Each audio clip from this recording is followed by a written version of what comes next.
एक गांव में एक सासू माँ और उसकी बहू रहती थी। सासू माँ बड़ी ही श्रद्धावान थी। हर दिन नियम पूर्वक ठाकुर जी की सेवा करती, जैसे कोई अपनी संतान की देखभाल करता हो। पर एक दिन शरद ऋतु की ठंडी सुबह में उन्हें शहर से बाहर जाना पड़ा।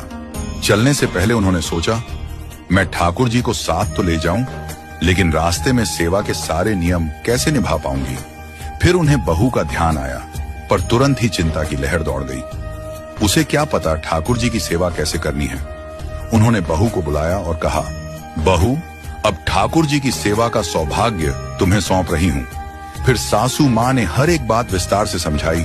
सुबह 3 बार घंटी बजाकर ठाकुर जी को जगाना, फिर गर्म जल से स्नान कराना, सुंदर वस्त्र पहनाना, चंदन का तिलक, फूलों की माला और गजरा लगाकर श्रृंगार करना, और फिर ठाकुर जी को दर्पण दिखाना।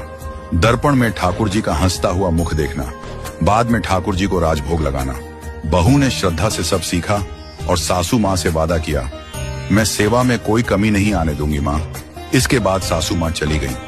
अब बहू ने वैसा ही करना शुरू किया जैसा बताया गया था। सुबह घंटी बजाई, ठाकुर जी को उठाया, स्नान कराया, कपड़े पहनाए, श्रृंगार किया और फिर दर्पण सामने रखा। लेकिन दर्पण में ठाकुर जी का चेहरा वैसा ही था, मुस्कान कहीं नहीं थी। बहू का दिल धड़कने लगा, मुझसे कहीं कोई गलती तो नहीं हो गई। उसने सब दोबारा किया, फिर भी ठाकुर जी नहीं मुस्कुराए। बहू का मन बेचैन था। उसने फिर से ठाकुर जी को स्नान कराया, वस्त्र पहनाए, श्रृंगार किया और दर्पण सामने रखा। पर इस बार भी वही शांत चेहरा, मुस्कान अब भी नहीं थी। शायद मुझसे फिर कुछ चूक हो गई, उसने सोचा, और फिर वह दोबारा सेवा में जुट गई।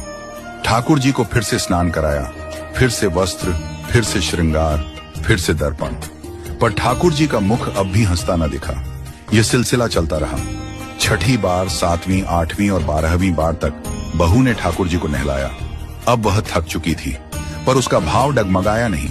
13वीं बार उसने फिर से जल गर्म किया, वस्त्र निकाले, फूल सजाए। उधर ठाकुर जी ने भी मुस्कुराते हुए मन में सोचा, अगर मैंने अब भी नहीं मुस्कुराया तो यह बहू मुझे पूरा दिन नहलाती रहेगी। बहू ने एक बार फिर सेवा पूरी की, और जब उसने ठाकुर जी को दर्पण दिखाया तो चमत्कार हुआ।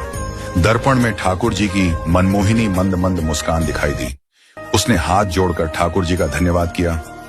आज मेरी सेवा स्वीकार हुई। अब यह रोज का नियम बन गया। हर दिन ठाकुर जी बहू को देखकर मुस्कुराते।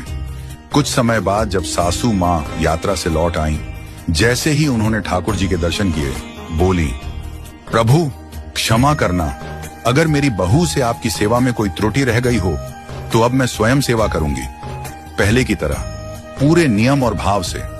लेकिन तभी ठाकुर जी मुस्कुराए और उनके होठों से मधुर वाणी निकली, मैया, तुम्हारी सेवा में कोई कमी नहीं है, लेकिन अब दर्पण दिखाने की सेवा तो मैं तुम्हारी बहू से ही करवाऊंगा। कम से कम इस बहाने मैं रोज मुस्कुरा तो लेता हूँ।